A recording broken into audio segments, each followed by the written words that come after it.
Assalamualaikum warahmatullahi wabarakatuh. Hai teman-teman semuanya, kenalin aku Himayatul Uzma, semester 5, Prodi Pendidikan Guru Madrasah Ibtidaiyah, Institut Agama Islam Hamzah Wadi Nahdlatul Ulama Lombok Timur. Nah, video ini saya buat untuk memenuhi tugas mata kuliah pembelajaran IPA dan dosen pengampu Ibu Andri Apriana MPD. Dimanapun beliau berada, semoga selalu dalam lindungan Allah Subhanahu wa Ta'ala. Jadi, kami itu ditugaskan untuk menjawab 5 soal pertanyaan melalui video. Baik teman-teman, untuk soal pertama di sini, jelaskan apa yang dimaksud dengan penilaian dan prinsip-prinsip penilaian. Jadi teman-teman, penilaian itu adalah suatu proses sistematis mengumpulkan, menganalisis, dan menafsirkan data tentang proses dan hasil belajar dari peserta didik. Dan ada 9 prinsip-prinsip penilaian tersebut. Yang pertama valid, yang kedua objektif, yang ketiga adil, yang keempat terpadu, yang kelima terbuka, yang keenam itu menyeluruh, yang ketujuh sistematis, yang kedelapan beracuan kriteria, dan yang 9 adalah akuntabel.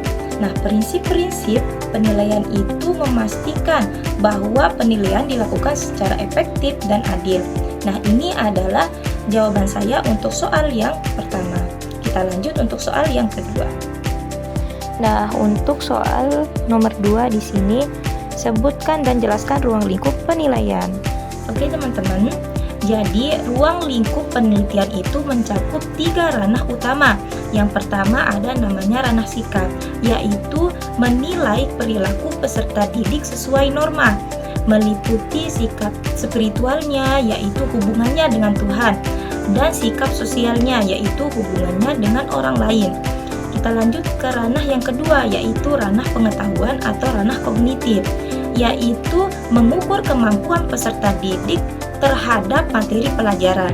Nah, ranah yang ketiga yaitu ranah keterampilan, yaitu mengukur kemampuan peserta didik untuk menciptakan atau menghasilkan sesuatu yang diwujudkan dalam aktivitas, terus produk ataupun tugas.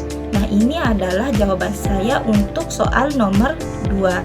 Kita lanjut untuk soal nomor 3. Selanjutnya untuk soal nomor 3, mengapa harus ada penilaian dalam pembelajaran? Penilaian dalam pembelajaran itu harus ada ya teman-teman. Kenapa?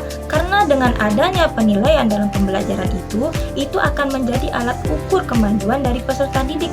Dan dengan adanya penilaian dalam pembelajaran itu, kita itu dapat membantu peserta didik dalam memahami pencapaian mereka dalam pembelajaran. Seperti itu teman-teman. Ini jawaban saya untuk soal yang nomor 3. Kita lanjut untuk soal yang nomor 4. Untuk soal nomor 4, apa yang terjadi apabila tidak ada penilaian dalam pembelajaran? Jadi teman-teman, apabila tidak ada penilaian dalam pembelajaran itu, maka akan terjadi kekosongan informasi penting yang berdampak negatif bagi siswa, berdampak negatif bagi guru, bahkan akan berdampak negatif bagi sistem pendidikan secara menyeluruh.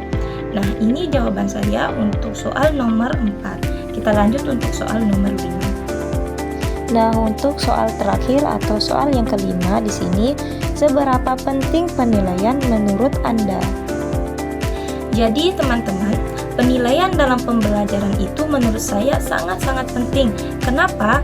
Karena dengan adanya penilaian dalam pembelajaran itu akan menjadi alat ukur kemajuan dari peserta didik kita.